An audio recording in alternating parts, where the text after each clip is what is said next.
Shalom, berjumpa kembali kita di dalam saluran channel Kingdom Message, sebuah pesan kerajaan yang akan disampaikan bagi kita semua untuk menghadapi realita kehidupan ini. Dan kali ini ada seorang anak Tuhan yang dipakai oleh Tuhan, bagaimana dia menghadapi realita kehidupan, ketangguhannya, bagaimana ketahanannya, dan bagaimana sikap dia dan harapan dia ketika dia menghadapi realita kehidupan. Secara manusia mungkin tidak sanggup, tetapi karena dia menyadari bahwa dengan realita kehidupan ini ada sesuatu, ada sebuah pesan Tuhan yang disampaikan bagi dia, ada sebuah kekuatan yang baru, sebuah dorongan yang baru yang dia terima sehingga dia bisa melewati realita kehidupan ini. Kita akan melihat dan mendengarkan. Selamat menyaksikan. Puji nama Tuhan, kasih Kristus itu luar biasa banget. Jadi saya tahu bahwa penyertaan Tuhan yang saya alami saat ini itu tidak lepas dari apa yang sudah ditabur oleh nenek dan mama saya. Seperti yang dikatakan Mazmur 37 ayat 25, bahwa seumur hidup itu tidak pernah ada orang benar yang anak dan cucunya dibiarkan meminta-minta. Itu yang saya alami, warisan iman yang luar biasa. Walaupun pada awal kali menikah mama dan papa saya, mama saya itu tidak lagi beribadah karena papa saya seperti ateis gitu ya, jadi nggak jelas agamanya apa dan juga menolak Kristus. Sampai tahun 81 itu terjadi pemeriksaan emas di Banyuwangi, di mana pada waktu pemeriksaan itu seluruh toko emas nggak ada yang lepas, semuanya diperiksa, tidak terkecuali dengan toko orang tua saya. Begitu ada pemeriksaan itu langsung di drop polisi untuk menjaga supaya pemilik toko tidak melakukan perubahan terhadap bandrol daripada emas perhiasan yang dipajang. Nah, kemudian pada waktu itu ketika polisi mulai menjaga, mama saya berusaha mengganti satu atau dua perhiasan. Memang ya pada waktu itu kan semua bandrol itu isinya 22 karat, 23, 24 gitu, sehingga nggak mungkin ada yang bisa pas, kecuali menggunakan persentase 60%, berapa persen kayak gitu kan, itu yang diminta gitu. Tapi pada zaman itu kan tidak ada yang menggunakan persentase. Nah, kemudian ketika mulai mama saya mau ganti, polisi mulai mengatakan nyonya stop, karena nggak boleh melakukan penggantian ataupun gerakan apa-apa. Dan kemudian karena mama saya merasa bahwa nggak mungkin bisa melakukan apa-apa, sehingga mama saya pamit kepada papa saya untuk melakukan untuk berdoa ya. Jadi untuk berdoa, mama saya masuk dan ke dalam kamar. Di situ mama saya bergumul dengan Tuhan, karena sejak memiliki putra dan putri memang mama saya kembali beribadah ya. Dan kemudian setelah mama saya selesai berdoa, mama saya keluar. Dia kembali lagi bergabung dengan papa saya di dalam etalase, dan kemudian di situ mama saya melihat satu persatu barang itu disita dan kemudian dicatat oleh polisi itu, oleh tukang periksa itu ya. Nah, kemudian setelah itu tidak lama kemudian barang-barang yang sudah dicatat dan disita itu dikembalikan satu persatu dan catatan-catatan itu dicoret. Dan dia mengatakan tuan dan nyonya bersih, clear. Jadi ini kembali barang-barangnya, silakan disimpan dan saya pamit untuk pulang. Saya tahu bahwa apa yang terjadi bukan karena tidak ada kesalahan, karena bandrol papa mama saya juga 22, 23, 24 karat. Tapi saya tahu pada saat itu tangan Tuhan bekerja, ingin menunjukkan kepada papa saya bahwa dia berkuasa dan dia mengasihi, dia menyertai orang-orang yang berlindung kepadanya. Tapi ya kembali lagi, papa saya ternyata tetap mengeraskan hati. Dan kami beribadah di gereja GPDI. Dan mungkin teman-teman semua tahu bahwa di gereja GPDI itu seringkali ada kebiasaan yang bagus banget gitu ya, dimana setiap Paskah dan Natal itu selalu ada ayat emas ya, ada ayat emas yang sudah di ini dan kita ambil. Nah, yang itu seringkali menjadi rema gitu ya. Mama saya selalu mengambilkan untuk papa saya, dan bunyinya selalu mengatakan bahwa engkau ini adalah anakku, aku memilih engkau tapi saat ini belum waktunya. Selalu seperti itu sampai pada tahun sekitar 82 gitu-gitu. Mungkin setelah Tuhan merasakan bahwa Tuhan sudah menunjukkan kekuasaannya dan papa saya tetap menolak Kristus, ayat emas yang mama ambil itu remanya mulai keras gitu ya, mengatakan bahwa jika engkau mengeraskan hatimu, maka aku akan memukul engkau. Pokoknya kata-katanya hampir mirip-mirip seperti itu. Sampai kemudian ya papa saya ketawa aja gitu ya, dia pikir apain gitu.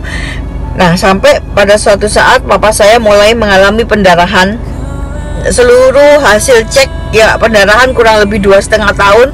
Semua cek menunjukkan bahwa papa saya adalah ambeien, dan dokter juga memutuskan papa saya diagnosanya adalah ambeien. Tapi diobatin ya seperti itu ya, ambeien kadang-kadang kan memang kumat-kumatan seperti itu. Sampai pada tahun 85, pada waktu itu kondisi papa saya makin ngedrop. Dan malam hari Minggu itu mama saya tanya kepada papa saya ya, mau nggak gitu didoakan mungkin dengan perjamuan oleh pendeta. Kemudian mungkin papa saya udah capek dengan sakitnya ini, akhirnya papa saya mengiyakan mau gitu. Kemudian bapak gembala datang dan kemudian dengan perjamuan, angkat perjamuan. Nah setelah itu besoknya itu mendadak adik mama saya datang dan mengatakan kenapa seperti ini tidak ngomong. Akhirnya papa saya dibawa ke Malang. Singkat kata, sekali periksa di situ ditemukan ternyata di usus besar papa saya ada kanker yang udah besar sekali, jadi udah telat. Sehingga Surabaya angkat tangan, nggak berani untuk operasi. Jakarta juga tidak berani akan operasi. Sehingga disarankan papa saya untuk berangkat ke Singapura. Dalam kondisi kedua orang tua saya yang kuper, nggak pernah ke luar negeri, nggak tahu bahasa Inggris dan lain sebagainya, tidak punya kenalan, tidak punya saudara. Tapi Tuhan Yesus itu luar biasa. Ketika papa saya menerima ajakan daripada juru selamat itu, di Malang itu juga pertama kali papa saya beribadah, pinggangnya ditotok oleh Tuhan, dan saat itu pendarahannya mulai berkurang. Dan kemudian pada waktu akan berangkat ke Singapura, luar biasanya ada sebuah keluarga yang menerima keberadaan orang tua saya plus adik mama saya yang nganterin. Jadi keluarga ini juga kita tidak kenal, hanya tahu keluarganya saja yang ada di Indonesia. Tetapi dia bisa menerima seseorang yang sakit untuk tinggal di rumahnya sampai sembuh.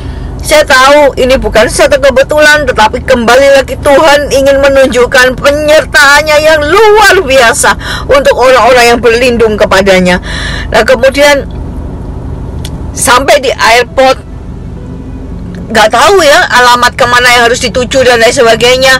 Di airport di Indonesia, jadi Bali waktu itu berangkat dari Bali ya, itu pun bisa ketemu seseorang dengan bukan Kristiani. Jadi seperti Tuhan mengirimkan burung gagak, di mana dia akan mengantarkan papa mama saya ke alamat dituju. Bahkan dia mengatakan, dia memberikan kartu namanya. Dia katakan tolong hubungin saya kalau bapak akan operasi. Saya akan cuti kerja dan kemudian saya akan menyiapkan diri sebagai donor, karena tahu bahwa operasinya adalah operasi yang besar. Nah kemudian sampai ke rumah yang dituju, disambut dengan sangat luar biasa hangatnya. Dan kemudian sampai ke rumah sakit, dokter mengatakan dan kanker papa saya ini udah tahap akhir, sehingga sulit untuk bisa diambil. Alat di Singapura nggak ada, jadi saat itu juga harus order alat dulu ke Jepang. Tapi luar biasanya alat itu begitu cepat datang, dan kemudian operasi berjalan dengan begitu baik. Dan memang benar seisi keluarga itu semuanya mengambil cuti pada waktu operasi dijalankan. Dan juga seseorang yang mengantarkan papa mama saya itu pun mengambil cuti untuk menyiapkan darah sebagai donor. Tapi kembali lagi Tuhan menunjukkan kasih karunia dan kuasa-Nya yang begitu luar biasa. Karena dengan operasi berjam-jam yang begitu besar, usus papa saya dipotong 40 cm. Tetapi tangan Tuhan luar biasa sekali, di mana hanya memerlukan satu donor darah, sehingga yang dipakai hanya darah daripada adik mama saya saja. Singkat kata, pulang ke Indonesia, dokter mengatakan usia papa saya hanya bisa bertahan maksimal 5 tahun. Itu pun dengan pengobatan yang ketat dan kemoterapi. Mama saya hanya menangis, tapi saya katakan, Mama jangan khawatir, papa ada di dalam tangan Tuhan, dan papa menyambut uluran juru selamat itu. Gak mungkin Tuhan punya rencana yang jahat. Nah, kemudian singkat kata, setelah itu papa saya di kemoterapi nggak kuat, dan kemudian papa saya mengatakan dia hanya mau berserah kepada Tuhan. Dia hanya bergantung kepada Tuhan, hari-harinya dipenuhi dengan worship dan membaca firman Tuhan. Luar biasa, saudara. Saat ini papa saya lebih sehat dari sebelumnya, dari 85 ya, jadi sudah berapa, 35 tahun, dan makin sehat. Tidak ada cancer lagi di badannya. Jadi bergantung kepada Tuhan. Warisan iman luar biasa saya terima dari kedua orang tua saya. Jadi pastikan Anda semua menjadi membawa tongkat estafet pertama untuk mengamankan anak cucu kita semuanya menjadi anak-anak yang disertai dan diberkati oleh Tuhan. Pastikan kita semuanya mewariskan iman kepada anak-anak dan cucu kita. Terima kasih, Tuhan Yesus memberkati.